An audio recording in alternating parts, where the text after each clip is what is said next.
Kanan Chandran, the publisher of StormAsia.com, and this is our series of regular web chats. It's the WED WEB CHAT, and today's session is Jobs 20XX, work in progress related discussion, where we look at things involving careers and job prospects. This series is presented with our partner OUE. Today's session we're looking at the quest for talent. Singapore, when it first started, was looking only at talent as its main resource. We were a small country, no hinterland. We were in a good location, which was a benefit. So the push was to raise our talent, the quality of our talent, bring them up to an international level. And it's been a brilliant job. I mean, if you look at where Singapore is when it started and today, it's a world apart. Now, the thing is, the world has also changed. The world has also progressed at such a pace that there's technology which has changed so many things about how we work and how we operate, right? So has the talent pool kept up? Have we been able to match these changes? In many respects, we probably have. But I've got in our midst our panelists today who have actual experience in terms of hiring and placing people in organizations and training them as well. So they would be able to provide a good and realistic perspective of the talent pool as they see it. And we'd like to find out more from them about that. Panelists today, we have Brindha.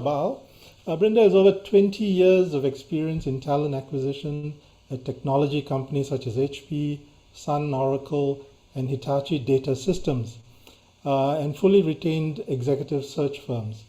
Brinda's focus has always been in driving the transformation of talent acquisition into a world-class strategic function with a high-performing and motivated team. Arun Devan, who is a seasoned technopreneur with multiple ventures that delivered digital transformation projects to companies of various sizes in Singapore and internationally in ASEAN, Hong Kong, South Korea, UAE, and Europe. Our third panelist is Kheng Liang.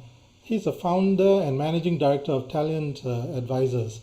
After 14 years of executive search and talent management with companies like Russell Reynolds Associates, Korn Ferry, and Temasek International, Kheng Liang set up his own company, a boutique talent management advisory.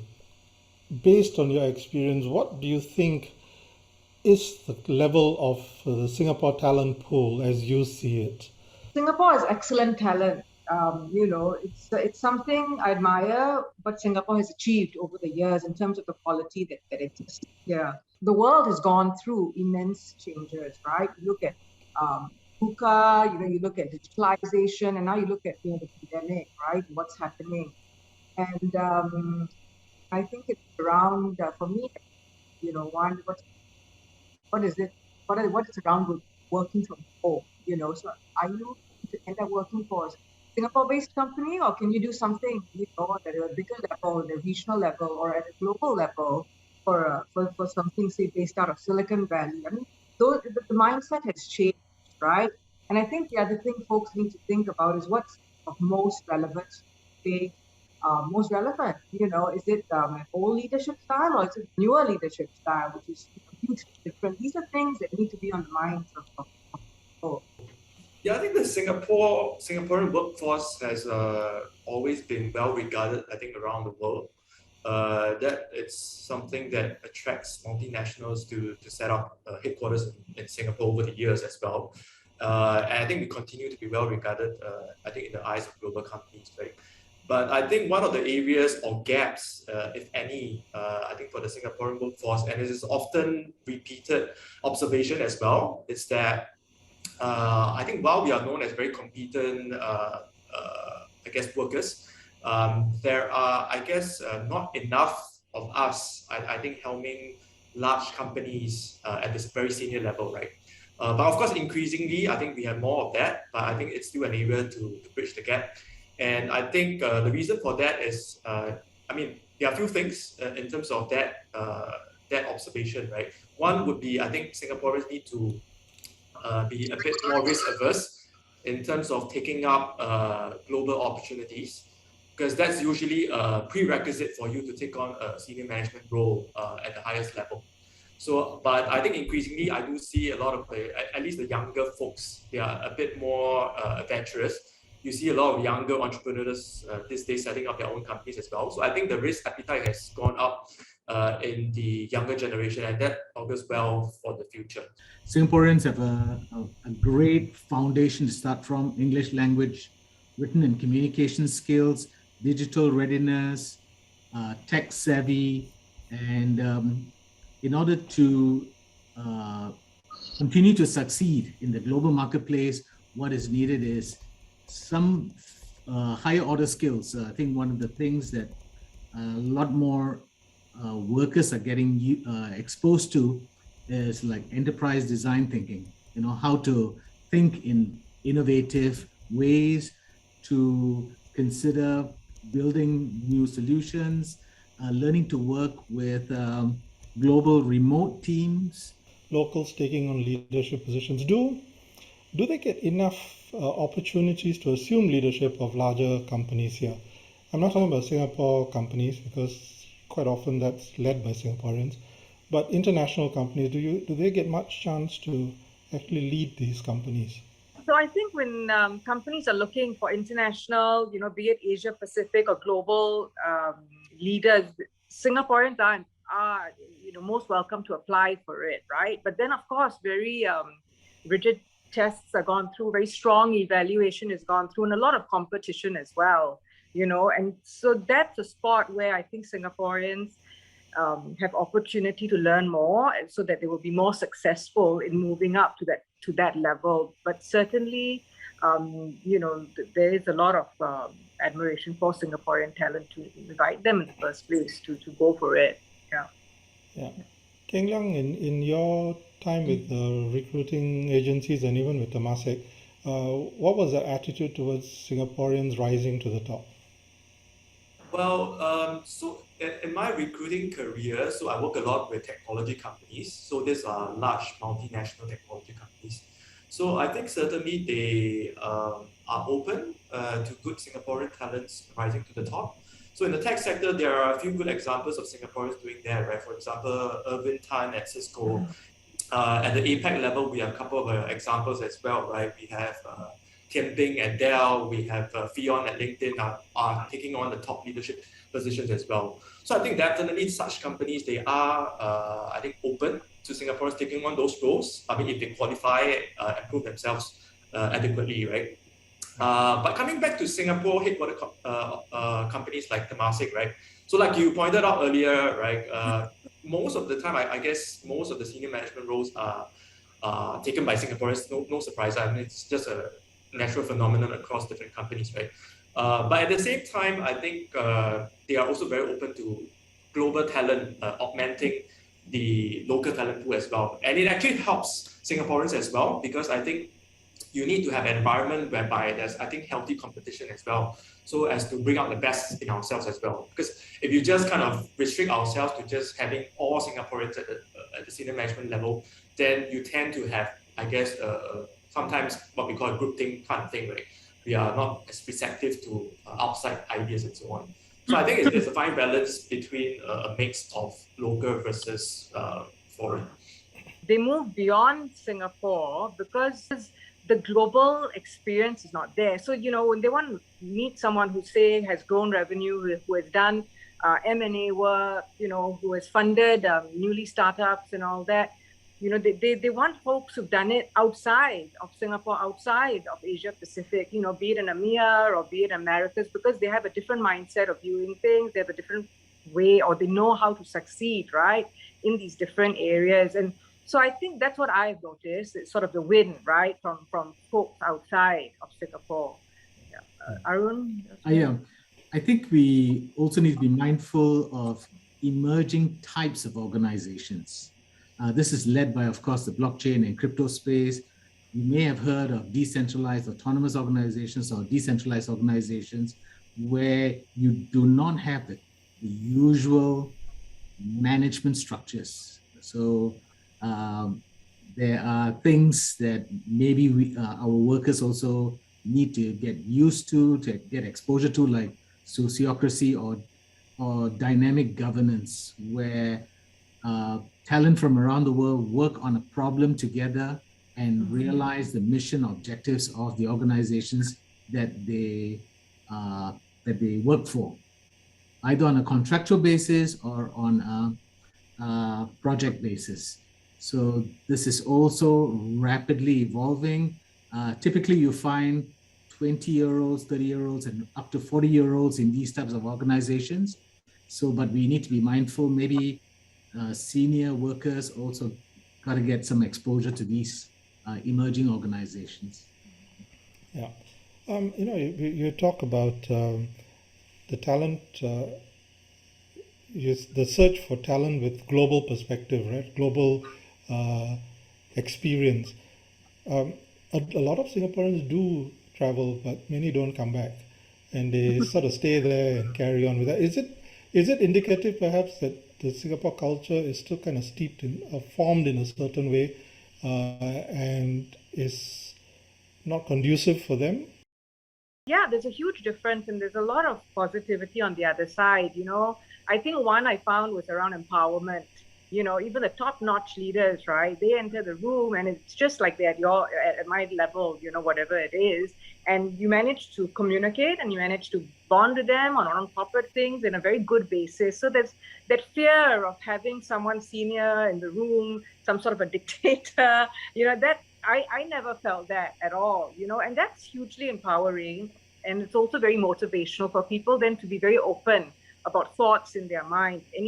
Any of those creative shots that they have in their mind, they voice it. And, the more opinions you have on something ultimately leads to innovative solutions, right? I think that goes a long way. I think in Asia, it's still a bit quite traditional in a lot of companies. And Kheng, Liang and Arun, you can add on to that, what your thoughts are. Kheng, Liang, is the places you've been, are they very hierarchical, or are they open, as Brindha has just described her experience? Well, the companies I've worked for, I wouldn't say they are very hierarchical. I think the culture has changed. Well, because I work for, in my headhunting career is largely multinationals, right? So, and in professional services firms as well, they are typically quite flat. So definitely not hierarchical. Well, Temasek to some extent, because it's a Singaporean organization, there has to be some form of structure.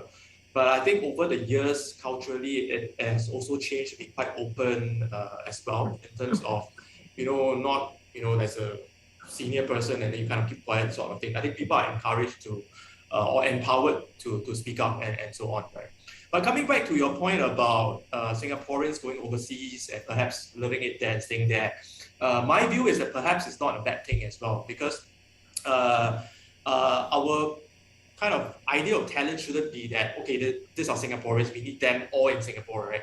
So I think it's useful actually for Singaporeans to cast our nets around the world, for some of these Singaporeans to be successful in other countries as well. They need not necessarily work in Singapore, but I think over time, with their network, with their connections, with their contributions, they would be able to contribute to Singapore indirectly as well. So I actually see that as not necessarily a bad thing for us. Okay. From my own personal experience helping mid-career professionals get ready for newer jobs through Skills Future funded program, I find that some of the senior adult learners that I facilitate, in their journey, some of them may be a bit too limited by geography in terms of where the new jobs are going to be. So they tend to go into the same vicious loop of just looking for jobs in Singapore, using traditional, older methods of securing jobs. So I try to introduce them to opportunities that are global remote. There are many more in the tech space that are appearing.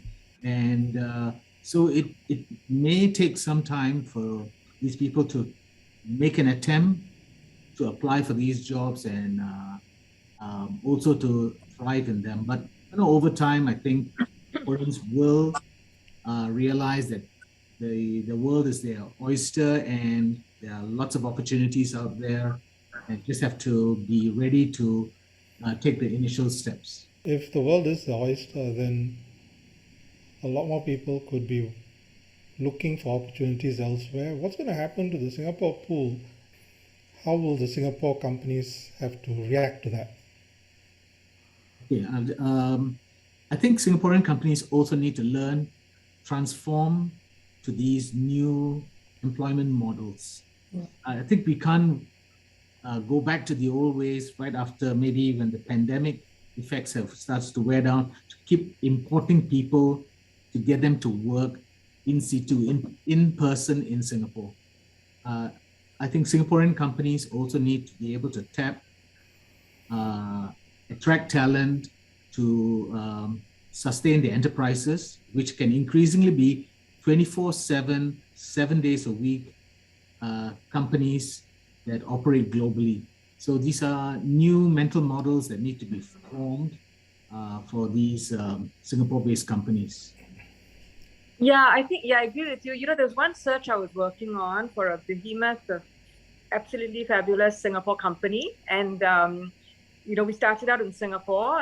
Talent wasn't here. We had to look globally, and found top talent in Europe and in Silicon Valley, and very interested, so impressed by Singapore, But the one thing they said is, okay, I can't travel to Singapore all the time. Can I not be based out of your San Francisco company, there, and I'll do all the traveling, but I cannot move. I cannot be based in Singapore. And that company couldn't accept it, right? So it took the search a long, long way. But what you said is right. Models have to change, setups have to change on how things are done. That old mindset has to go away. Otherwise, we in Singapore will lose out on being successful and in a competitive advantage way globally. For Singapore's case, it's actually more of not enough talent versus not enough jobs. That's my view, right? So I think there are definitely enough opportunities for everyone. It's just that every one of us needs to be aware and kind of seize the opportunities when they come along. And indeed, I think COVID has changed the mode of working. I think mindset of companies needs to change as well. To Brinda's point, right, about her example of that company not wanting that senior guy to be based elsewhere. I think that's likely going to change going forward. I think companies are getting more receptive about having a remote workforce because people are working from home anyways in Singapore, right? You don't need to have them in the office. So why do you need someone kind of sitting in Singapore, right? So I think if they can have that mindset shift, actually would open up opportunities more as well. So again, it works both ways, right? So some may say that a lot of these jobs would be lost to other countries, will be outsourced to other countries. But if we think of the other way around, likewise, Singaporeans can tap on some of the other opportunities that were previously not available to us. So we can take on gigs and projects in US-based or Silicon Valley-based sort of companies, tech companies, and so on. So I think it just opens up the pool of opportunities for everyone broader, and it becomes a borderless marketplace out there for talent. I mean, ideally, a borderless marketplace is the way to go, but I think if you look at the arguments about Zika and a few other things that have taken place, Singaporeans seem to be very concerned about foreigners taking on roles in Singapore companies or even coming here and working. Is the local talent pool at the right level to meet the needs of what's required in Singapore companies? What's your assessment of the local talent pool? What I've seen, Singapore's execution level is very high. They're hardworking. DNA is there. That's very good. That's better than a lot more countries, right? But where I think Singaporeans can improve further is the ability to adapt change that has been introduced to move things up, right? Sometimes the mindset takes a long time. There's a lot of questioning, a lot of time is spent not accepting it. Then motivation goes down, performance goes down. So that mindset, what is the word? The mindset to be very learning based, to want to know what's happening out there, to want to keep improving, not afraid of redoing things. That's something I think Singapore can improve on. But, there's a lot of plus talent, right? Like I mentioned, but to me, from what I've seen, there's room to improve. Not open-minded, should be more growth-minded. Not afraid that just because someone from another country or another corporation is suggesting a change, that it's not a good change, right? It's just clung on to what they have in the past. That it's a growth mindset that that's what I feel, just from what I've seen. I think the multinationals can trust Singaporeans to do the job. So I think we have a good foundation of workers forming that base, right? But I think what is going to differentiate someone kind of from being outstanding versus just average, right? Would be, to me, I think, two important skill sets that we can kind of upskill ourselves, right? So one would be in problem solving, the other would be in the softer skills part, right? Because at the end of the day, you think about it, right? People who can identify problems and solve the problem for the companies would be the most valuable to company. So I think if you can meet that first criteria, then you don't need to worry too much about your employability and so on, right? The second part would be on the soft skills part, which is very often mentioned these days as well for someone wanting to climb the ladders, right? Things like stakeholder management skills, because at the end of the day, at the very senior level, you need to kind of get a buy-in from multiple parties and so on. If you don't have the capability to convince anyone, even if you are very competent, even you are capable, I mean, that message doesn't go through, right? And then you're kind of back to square one. Do you think the Singaporean pool is eloquent enough? Are they able to stand and deliver a message so convincingly that people will buy into it? Or is it a much harder job because of our inability to carry the message across effectively? I think it's improving over time.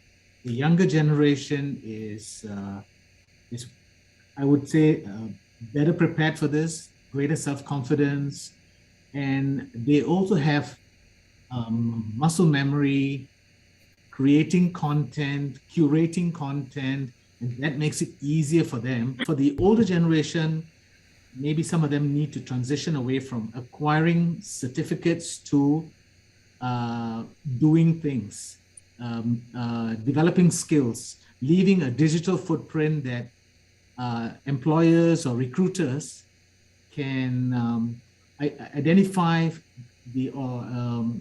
understand the capabilities. So simple things like on a professional topic, writing blog posts on a regular basis, once a week,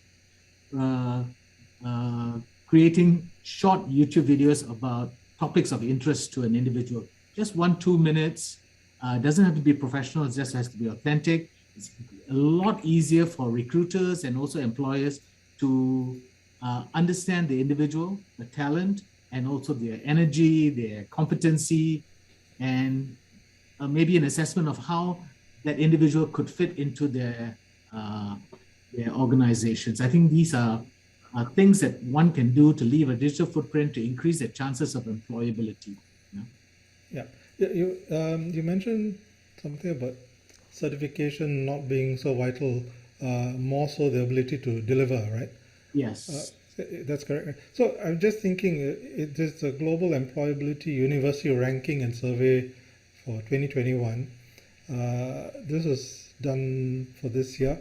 The top 10 universities, NUS came in 9th. So NUS made it into the top 10, dominated by US universities. MIT was the top. Then a couple of UK universities and University of Tokyo was in the 6th position. So obviously the certification of NUS is well regarded. Yes. Now, does it translate into the ability to deliver as well? The branding definitely helps to start for global employers to start considering talent with a certain pedigree. I think that helps. I don't think there's a direct correlation, but it definitely helps. Singapore brand is well known, and talent coming from these educational institutions are also a great starting point. So, when you talk about the talent coming up to speed, you're talking about the younger generation maybe being a lot more confident and being able to be more equal standing with their peers in other parts of the world. Where does that leave that whole sort of middle section of 40-something, 50-year-old employees who have been raised in a certain way to follow rules, to observe protocol, to, bow and kowtow or whatever that needs to be done to get anywhere. And then suddenly now it's all open, it's free, you don't even know where to look, So what should they focus on if they're mid-career or they are trying to get into some industry or other? It's the mindset is very important, right? Because I think all of us here fall into the category that you described, brought out in the old way in Singapore, right? So we don't kind of challenge authority, or we just follow rules and so on. But I think gradually the world is changing. Technology is changing a lot of things. So I think my word of advice would be, while technology is a disruptor, we should also see it as an enabler and not be afraid of it, right? So I think we should have the mindset to kind of embrace that and adopt a lifelong learning mindset. Because I think gone are the days whereby armed with a degree that will serve you for life. It's not going to work. Because new things are coming out, you need to pick up new things. So being open-minded to learning something new alongside younger peers and so on, right? It's something I think is important. We need to reinvent ourselves as well. Don't just box ourselves because I've done this for the last 10 years. I need to do this, continue to do this for the next 10 years. Be open to a total radical change in your career path and direction, right? I mean, who knows where it will lead you to, right? So I think having that openness and mindset change is important. Kheng Liang spoke the right points, good points, right? Definitely change is involved. A lot of learning has to be involved. And beyond the technology side, it's also on the softer skills, empathy, different ways of communicating, different ways of getting people to do something different. I mean, so the importance is around change. That's also about leadership, right? I mean, are the leaders tuned into this new way of operating, or are they also part of the cause of the problem? Because they've, especially for leaders of companies that are doing well, they say, I'm doing it well. I mean, you follow me, or you find something else to do. Is that mentality still there, or is the empathy and the other soft skills improving on the leadership front of companies here?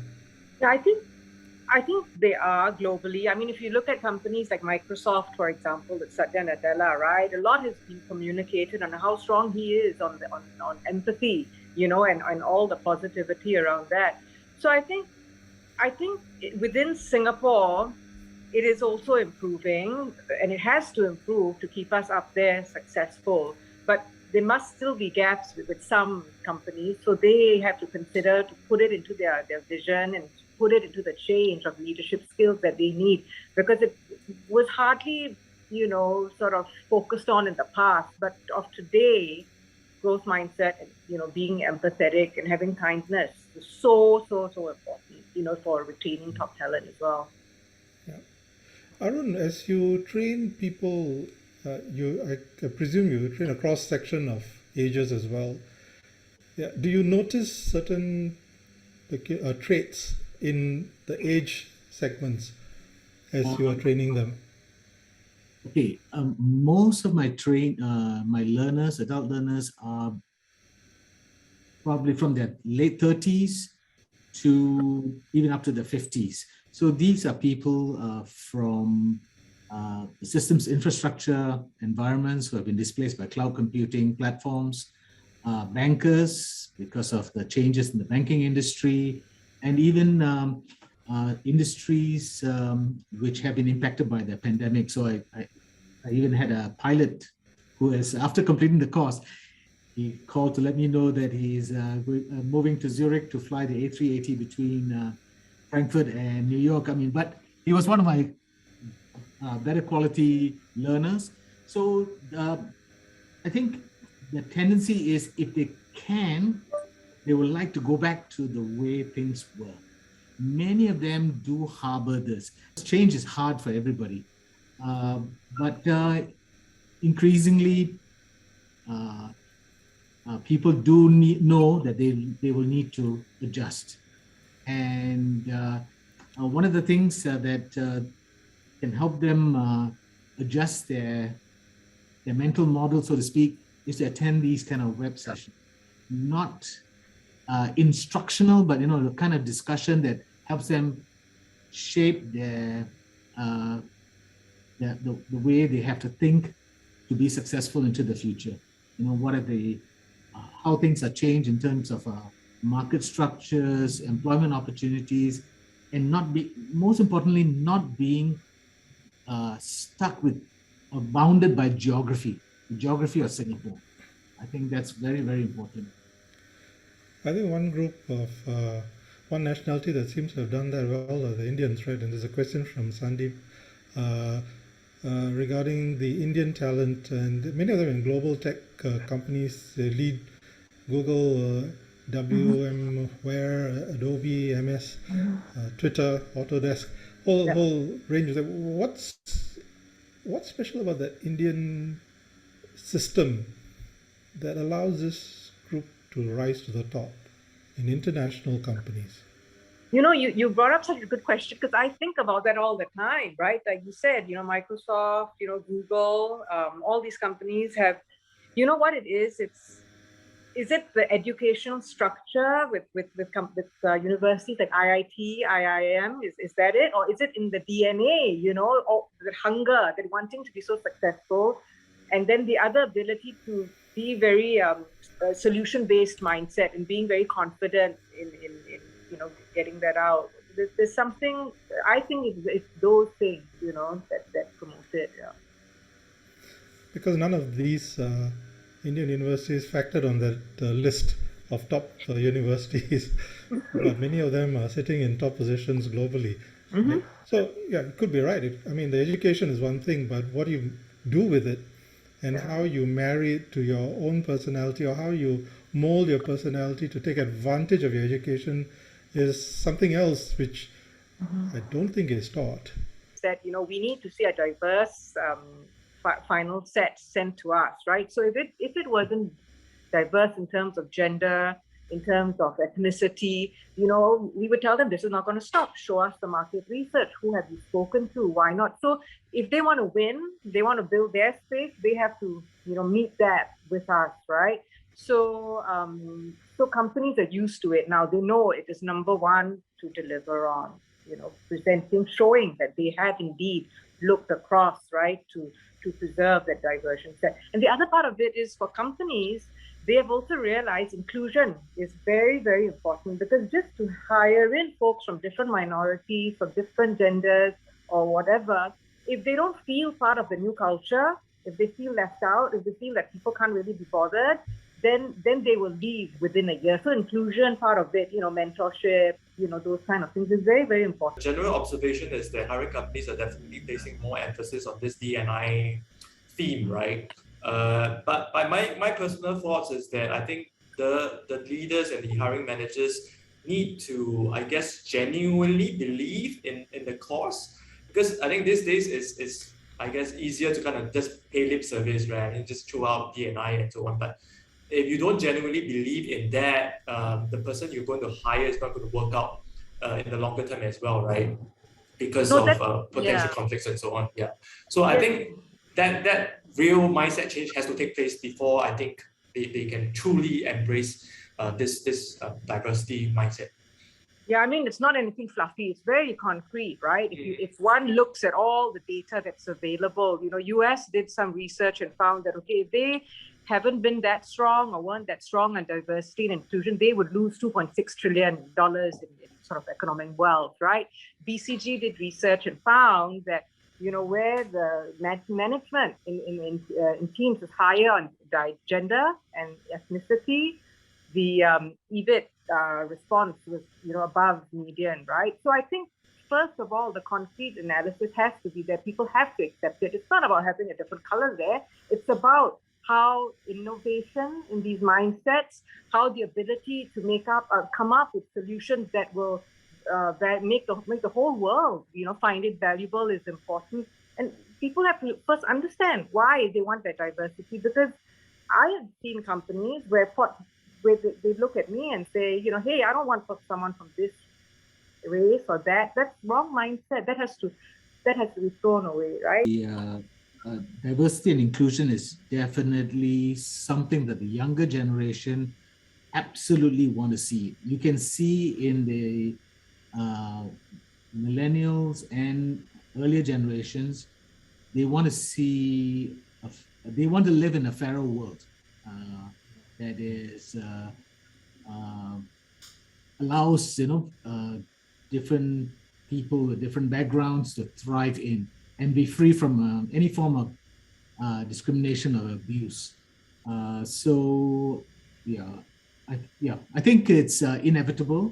It may initially start off as awareness, some lip service, but it becomes part of the culture in these companies as time passes. Especially so now, I believe it's inevitable that we're going towards global remote teams. Human civilization hasn't seen the level of innovation that we see today on multiple fronts. All of these, the companies behind these enterprises need talent. And if they're just going to limit themselves based on geographical ability of talent or gender or ethnicity, they're going to be left behind. To wrap up, would each of you like to provide one tip for anybody who's looking to either as a mid-career or as a new entry into the marketplace, one tip to improve themselves and to get a better chance at landing a job? Mine would be on learning, right? Look at the culture that's happening in the company you want to go to, speak to people, talk to people, have stories to tell that will, interest the company. So have the learning mindset at all times to learn new things. Yeah. Getting out of your comfort zone. So constantly remind ourselves is if we find ourselves being too comfortable in a particular job, in a particular role, in a particular space, do something else. Because I think if you stay on for too long, you remain stagnant and you're not going to, I guess, improve on yourself. Yeah. Do some self-assessment, either by speaking to yourself in the mirror or with the help of a career counselor. Try to anticipate how you could be displaced in 2 years, 3 years from the kind of role that kind of jobs that you're doing currently. And do not be afraid to make the changes that are necessary. Like Brindha has mentioned, persistent learning is critical, but more importantly, you need to show that you're also applying your learning. Simple things, write blog posts, create short videos that could start off as a side hustle. That means you're still earning your income with this career, which could hit a dead end soon. But then you set aside, maybe you invest in yourself 1 hour a day to prepare for the future and pick up these new skills, attend these kind of web chat sessions to get exposure to how you could transition and prepare yourself. Even if it may not directly help you, it will help you communicate some of these things to your kids, to your family members, to help them be prepared for the future. Great, thanks. Thank you, Arun, Kheng, Liang, and Brindha. The good suggestions and good tips for, I think, across all ages. The desire to learn must still be there. If you want to move ahead or move forward in life, you still need to have that open mind and be willing to embrace change. Change is going to happen anyway.